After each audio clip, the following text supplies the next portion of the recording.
Coffee லவ்வருக்காகவே தான் இந்த video. என்னதான் வெயிட் லாஸில் இருந்தாலும் காஃபி குடிக்காமல் நம்மளால் இருக்கவே முடியாது. நிஜமாக நான் எடுத்த அளவுக்கு ஓட்ஸ் போட்டு நல்ல தண்ணி 1 டம்ளர் ஊற்றி அரைச்சிட்டு அதை ஃபில்ட்ரு பண்ணிக்கோங்க. அடுப்பில் வச்சு நம்ம பால் காய்ச்சினா எப்படி காய்ச்சுவோமோ அந்த மாதிரி காய்ச்சிக்கோங்க. நல்லா ஹீட் ஆகட்டும், கொதிக்கட்டும்.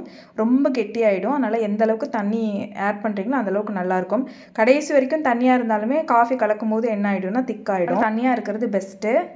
நான் காஃபி தூள் தேவையான அளவு நாட்டு சக்கரை இல்லைனா சுகர் நீங்கள் போட்டுக்கலாம். நாட்டு சக்கரைனா 2 ஸ்பூன் போடணும், சுகர்னால் 1 ஸ்பூன் போட்டால் போதும். ஸோ நான் எப்போதுமே சுகர் தான் நான் எடுத்துப்பேன். நான் 1 ஸ்பூன் போட்டால் போதும். வெயிட் லாஸ்க்கு அதான் பெஸ்ட்டு ஓகே அப்படின்னு. தென் தேவையான அளவு பால் ஊற்றி எந்த அளவுக்கு உங்களுக்கு ஸ்ட்ராங் வேணும். எனக்கு நல்லா ஸ்ட்ராங் வேணும், அதனால் நான் போட்டிருக்கேன். உங்களுக்கு எந்த அளவுக்கு ஸ்ட்ராங் வேணுமோ நீங்கள் வந்து போட்டுக்கலாம்.